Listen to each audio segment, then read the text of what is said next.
Setiap manusia punya kelebihan dan kekurangan. Banyak orang yang sangat terampil dalam satu hal tapi payah dalam hal lainnya. Demikian pula dengan Antonio Conte. Di balik cerita positifnya sebagai pelatih tukang reparasi di Liga, Conte selalu payah di Eropa. Pelatih asal Italia ini tak pernah bisa melangkah lebih jauh daripada perempat final. Taktik selalu jadi diskusi utama jika berbicara soal kegagalan Conte di kancah Eropa. Namun pernyataan Diego Costa baru-baru ini menegaskan bahwa kegagalan Conte di Eropa tidak semata disebabkan oleh taktik. Thomas Tuchel dengan taktik di atas kertas mirip Conte saja bisa juara. Lalu apa yang membuat Conte bahkan kutukan di Eropa? Starting 11 Moment kali ini akan mengulas rahasia sebenarnya di balik kutukan Conte di level Eropa.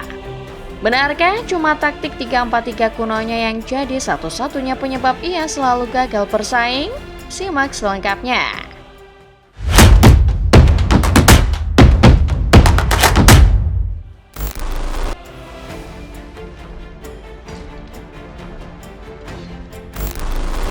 Antonio Conte mengawali karir kepelatihannya dengan rekam jejak yang tidak terlalu mentereng.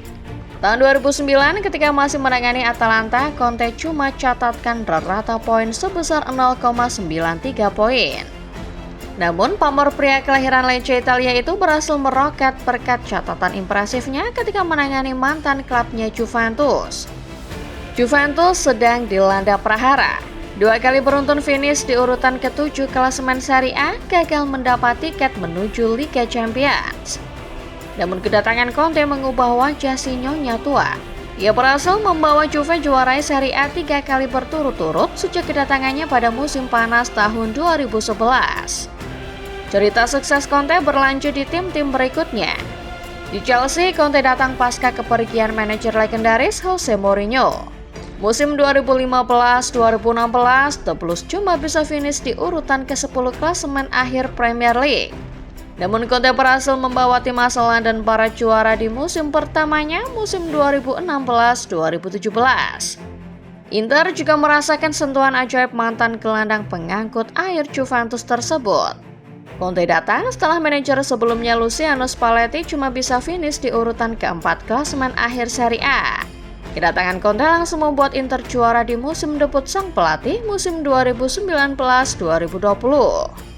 Kisah sukses Conte berlanjut ke Napoli.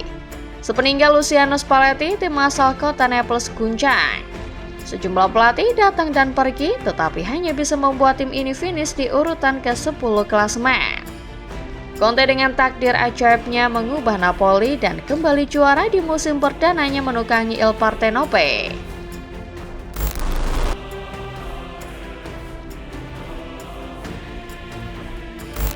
Semua orang sepakat bahwa Antonio Conte punya sentuhan emas untuk mengubah setiap tim yang ia tangani menjadi tim juara di Liga. Juventus, Chelsea, Inter, dan Napoli sudah merasakan sentuhan emas itu. Mungkin hanya Tottenham Hotspur yang tidak bisa merasakan sentuhan ajaib dari pria kelahiran Lecce. Meski di Liga begitu moncar, petualangan Conte di Eropa menyisakan cerita lain. Tahun ini pria asal Italia kembali menghadapi takdir suram, di mana Napoli pesutannya sedang terseok-seok di UCL. Napoli baru mengantongi 2 kemenangan dari 7 laga yang sudah dimainkan, membuat mereka terdampar di urutan ke-25 klasemen fase Liga. Yang terjadi pada Napoli sekarang membuka memori lama Conte akan kegagalannya di kompetisi Eropa. Di Juve, catatan terbaiknya hanyalah maju ke perempat final. Di Inter, Conte sempat maju ke final UEL tetapi akhirnya gagal membawa gelar. Di Spurs dan di Chelsea, Conte tak pernah melaju lebih jauh dari babak 16 besar. Apa yang terjadi pada Antonio Conte jelas sebuah fenomena aneh. Reputasinya di mata dunia begitu sohor karena capaian ajaibnya di level Liga. Tetapi di kancah Eropa, Conte selalu memble.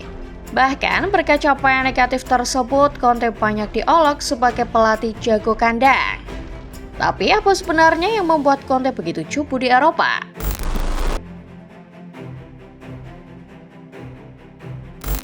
Menurut banyak narasi yang beredar, kegagalan Antonio Conte di kancah Eropa disebabkan oleh taktiknya yang usai. Ketika berbicara soal taktik, orang selalu berfokus pada sebuah formasi.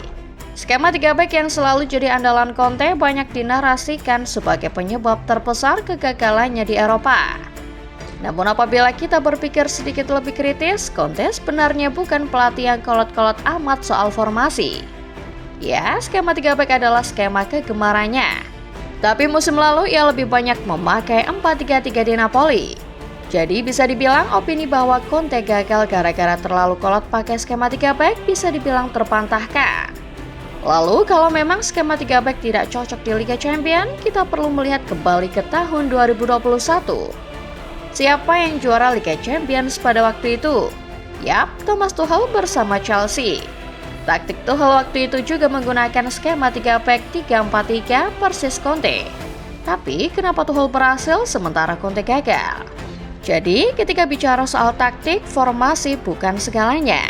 Formasi yang biasa kita lihat di layar atau statistik itu hanyalah formasi di atas kertas. Ketika laga berjalan, formasi bisa berubah-ubah tergantung kondisi dan situasinya. Perihal Conte sebenarnya bukan skema 3 back-nya yang membuatnya gagal, tetapi strateginya yang monoton. Ingat, strategi bukan formasi, tetapi formasi bagian dari strategi. Yang membuat Conte gagal adalah taktiknya cuma berpaku pada metode kuno, lebih banyak menunggu. Alhasil ketika Conte bertemu tim yang superior dan ketinggalan duluan, timnya sulit mengejar. Karakternya jelas berbeda dengan para pemenang UCL lainnya. Bandingkan dengan Tuchel saja yang formasinya mirip. Meski di atas kertas sama-sama memakai 3-4-3, Tuchel dan Conte punya skema berbeda. Tuchel lebih menekankan pada pressing dan pergerakan cair dari para pemainnya. Sementara Conte terpaku pada sistem rigid alias kaku dan lebih banyak bermain pasif daripada pressing.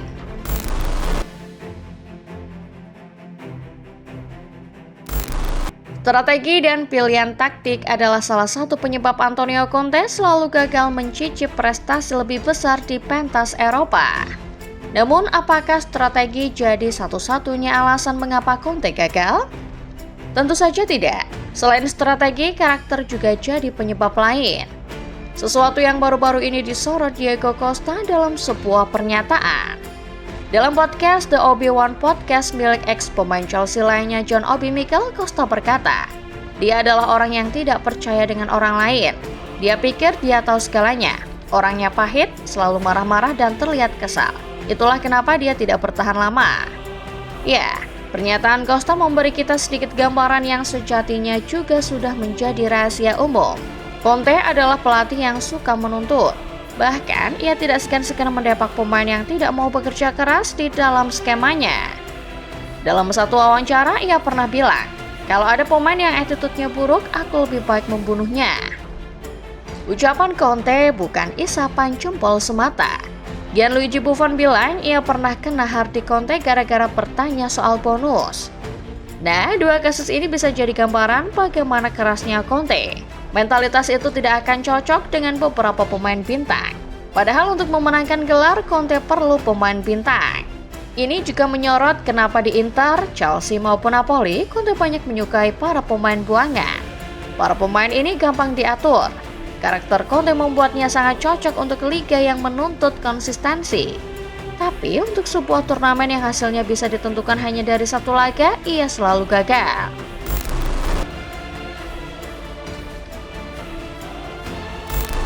Kita pada akhirnya tahu bahwa permasalahan Antonio Conte dan kutukan Eropa miliknya bukan semata-mata karena taktik, tetapi juga karakter.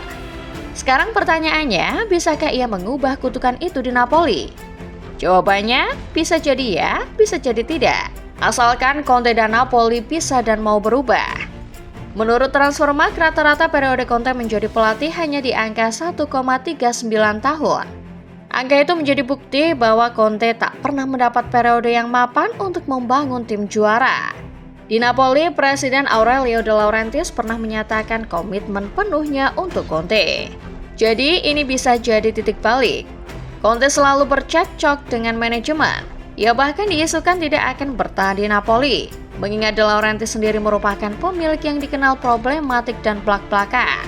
Namun kerjasama antara keduanya nyatanya berlangsung hingga semusim lebih. Mungkin apabila kerjasama ini bertahan lama, Conte bisa menghapus kutukannya.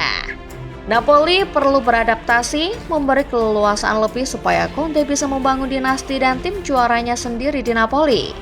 Tapi Conte juga harus beradaptasi dengan sepak bola modern.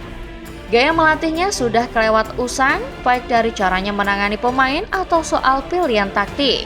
Intinya, kutukan itu bisa terhapus apabila semua pihak bisa berubah. Sekarang kita tahu bahwa Antonio Conte terkutuk karena karakternya sendiri yang terlalu kolot dan keras. Namun kita tahu setidaknya apabila Conte mendapat waktu lebih lama, ia mungkin bisa berjaya di Eropa. Kalau menurut kalian sendiri gimana football lovers? Apa yang membuat Conte selalu terkutuk di Eropa? Tulis opini kalian di kolom komentar ya. Like video ini kalau kalian suka, subscribe channel Starting 11 Moment dan jangan lupa nyalakan notifikasinya supaya kalian gak ketinggalan setiap update serta bahasan-bahasan menarik seputar sepak bola lainnya setiap hari. Terima kasih dan sampai jumpa.